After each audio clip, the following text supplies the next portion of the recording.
Alright, breaking news mga amigos, former Unified World Welterweight Champion Keith "One-Time" Thurman. Kumpirmado na po na hindi matutuloy sa kanyang paparating na laban sa March 30 kontra kay WBO World Junior Middleweight Champion Tim Tszyu. Ito ay matapos umanong magtamo si Keith Thurman ng biceps injury sa kanyang pagsasanay sa laban niya kay Tim Tszyu.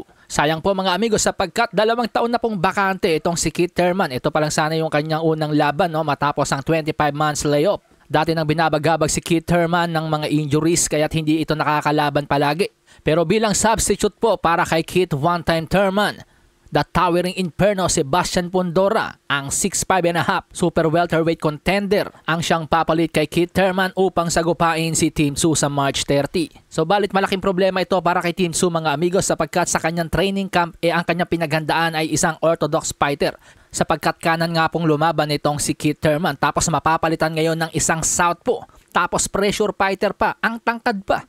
Ang mga kinuhang sparring partner ni Tim Tszyu malamang ay in-emulate nga po si Keith Thurman. Tapos 11 days na lang laban na biglang papalitan si Keith Thurman, so malaking adjustment ng kailangan nitong si Tim Tszyu. Pero sa kabila ng kanyang mahirap na sitwasyon mga amigos, mukhang madaragdagan naman ang kanyang premyo. Hindi po pera ang aking tinutukoy sa halip yung kanya pong mapapanalo ng titulo. Kasi po mga amigos, ganito po ang sitwasyon. Kung natuloy po yung laban ni Keith Thurman at ni Tim Tszyu, ito po ay non-title fight sapagkat hindi naman po daw nakarank itong si Keith Thurman sa WBO Junior Middleweight Division. Pero dahil sa Junior Middleweight Division po o Super Welterweight po kumakampanya itong si Sebastian Fundora ang makakapalit ni Keith Thurman, ay may posibilidad na pong isanksyon ng WBO ang laban na ito upang maging isang world title fight. At hindi lang yon mga amigos, ang bakanteng WBC po na paglalabanan sana ni Sergey Bohachuk at Sebastian Fundora ay posible pong maging taya sa laban. Sa makatuwid mga amigos, posibleng maging 2 titulo ang nakataya sa sagupaang Sebastian Fundora at Tim Tszyu.